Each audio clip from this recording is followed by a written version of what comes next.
Sorry, this is a little bit late. I've been sick. I'm just getting over it. So, the title is Crowding into the Behavioral Sink, and the author is Calhoun.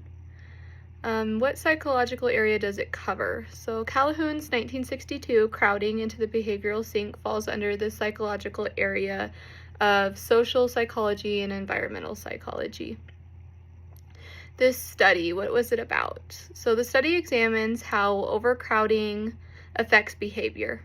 Calhoun observed rats in a confined space and found that as population density increased, social structures broke down, leading to aggression, withdrawal, abnormal behaviors, and population collapse. The study suggests that overcrowding can negatively impact social and psychological well-being.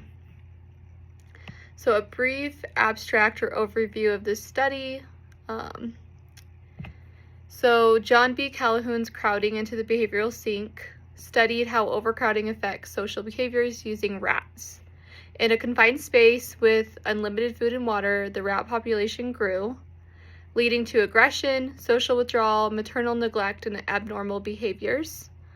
As the social structures broke down, the colony eventually collapsed despite having enough resources. Calhoun called this the behavioral sink. So he was suggesting that similar effects could occur in humans. His study raised concerns about the impact of overcrowding on mental health and urban life. While insightful, its direct application to humans is also debatable, as people have more complex social and psychological coping mechanisms than rats. So that's something to keep in mind. It says, give a description of the study, how was it run, and the results with all the pros and cons. So Calhoun created a confined space with unlimited food and water, like I said before, allowing the population to grow freely. At first, the rats behaved normally, but as the numbers increased, social behaviors broke down. So males became more overly aggressive or withdrawn, mothers neglected their young, and some rats stopped interacting altogether. Eventually, reproduction declined and the colony collapsed despite having enough resources. So, the pros of this study were that this groundbreaking research on the psychological and social effects of overcrowding. It has real-world relevance, influencing urban planning and discussions of population density. And also, the controlled environment allowed for clear observations and behavioral changes. The cons of this study were that there were limited applications to humans, as people have complex coping mechanisms and social structures, and the artificial setting as well, which may not fully represent real-world overcrowding effects. So lack of long-term solutions, as it only shows the negative impacts without addressing ways to mitigate them.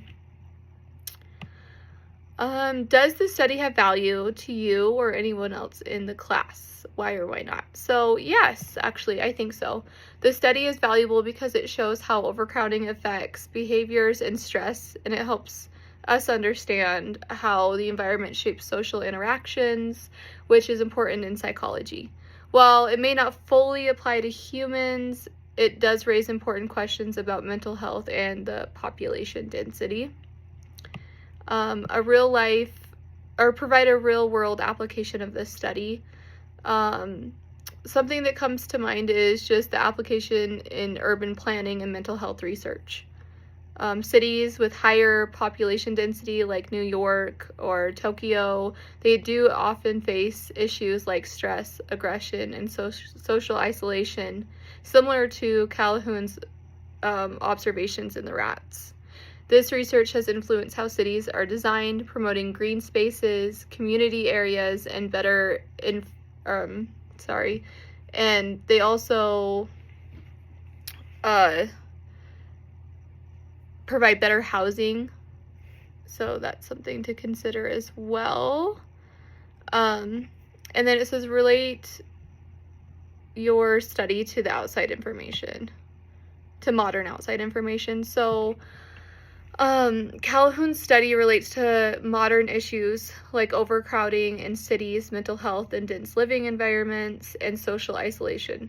So research has shown that the high population density can increase, high population density can increase stress, anxiety, and aggression, similar to Calhoun's findings. An example is studies on urban stress suggest that people living in crowded cities have a higher risk of mental health disorders. And additionally, the rise of remote work and urban planning efforts to create green spaces and improved housing reflect attempts to counteract the negative effects of overcrowding. So, yeah.